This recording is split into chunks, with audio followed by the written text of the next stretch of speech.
What's up, Eagles fans? It's Wednesday, and the vibes are good in the Eagles locker room today. The music is playing, the players are energized, and we're going to hear from several of them in this edition of Eagles 360 presented by Xfinity. Super Bowl champions, yes, but the Eagles are ever the underdogs, and Malcolm Jenkins says, quite frankly, that's where they're comfortable. Jenkins has remained healthy on a secondary that has been very banged up this season, but some positive news. Sidney Jones is back at practice today in a limited capacity, and coaches are hopeful that he'll play on Sunday. Jenkins says the injuries have been difficult, but there's really no excuses in the NFL. I mean, it's been a challenge, but, at the end of the day, it's what you got to do. We cannot show up. So we just been, making sure we cross-train a bunch of guys, getting a lot of rotation so guys are getting some sort of experience and feel for different positions. It's created a lot of competition for guys to get on the field, a lot of opportunity as well for some of these young guys to make a name for themselves. And no better week than #1 offense in the league. When adversity hits, it's up to the leaders to step up and show the young guys how to be resilient. Coach Doug Peterson says it starts with him, that he needs to teach better. But it's not just coach. Quarterback Carson Wentz also takes that leadership role very seriously, as do all the team captains. He's probably the first one to tell you, he'll take ownership when there's a mistake made at his position, obviously, and then at the same time he continues to work with our guys, out on the practice field and dialogue through routes and different things, and it's a sign of a good team when players are doing that and really making a conscious effort to get better there. Yeah, I mean, I think as a leader, all of us, have to be the ones to kind of pull everyone along. At the same time, we're not trying to fix or solve a whole bunch of stuff. We just gotta focus in on some of these little things. And I think a lot of the younger guys and some of the non-leaders and role players will follow right along with the energy and the tempo and the attitude that a lot of the leaders have, and that's what we're going to do starting today. When it's not going well, the younger guys, they look up to the leaders, and if we're down, if we're feeling sorry for ourselves, then they feel like, they probably should feel the same way. But the leaders on this team, we don't feel sorry for ourselves, and we know those younger guys will look up to us, and we're bringing the energy and do what we need to do to turn things around. Really, if you think about the last couple weeks, it's been really urgent around here. We haven't gotten it done every week, and we got to find a way to figure that out. But the urgency is really always there. This is the National Football League, and every week is crucial and important. And like I said, we know where we're at, but we're just going to take it 1 week at a time. That brings us to this weekend's road test against the 8-1 New Orleans Saints and the NFL's quarterback leader in completion percentage. Drew Brees is completing an astounding 77% of his passes, and he's the guy everyone has respect for.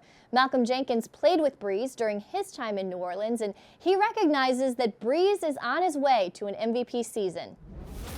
I mean, I think his work ethic in it, everybody works hard, but the details that he puts in his work, every throw in practice, he'll deliver the ball and then he'll reset and go through his reads.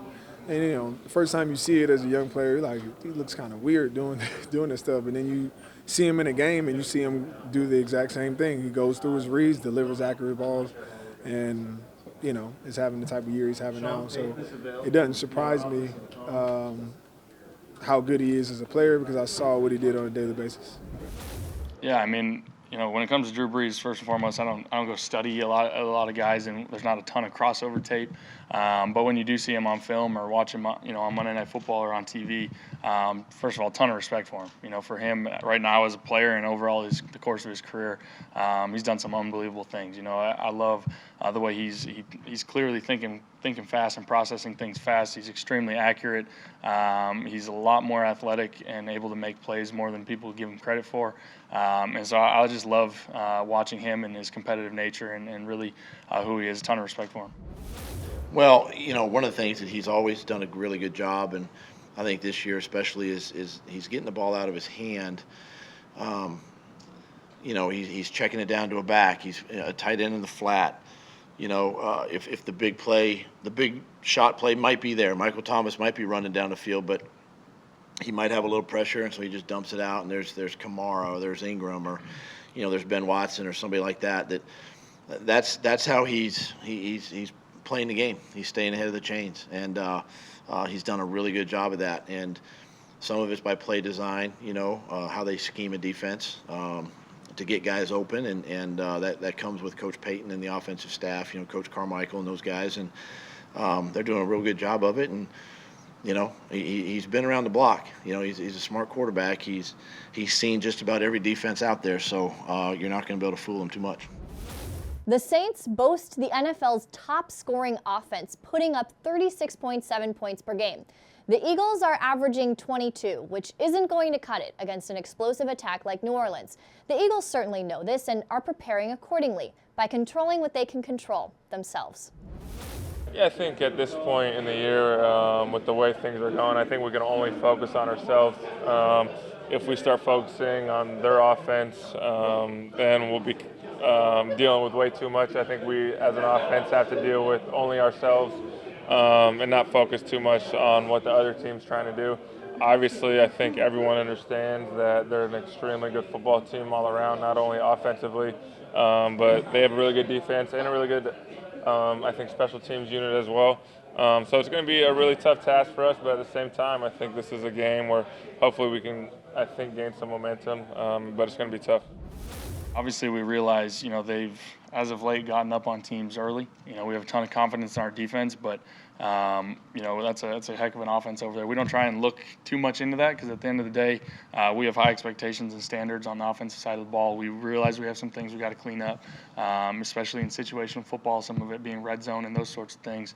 And so we realize, we may have to score, but again, we have a lot of confidence in our defense, and we're excited. This is going to be a fun matchup. They got a good offense. It start with the quarterback. He don't make a bunch of mistakes. They got a really good receiver, and they got a good core of running backs. But I think it's going to come down to our front four against their front five, and it's going to come down to us being disruptive up front, and and helping those younger guys in the back end. Making more negative plays on first and second down, and get a chance to go rush your quarterback on third down. Fletch went on to say, Breeze will have to hold the ball eventually. Their goal is to bring him down.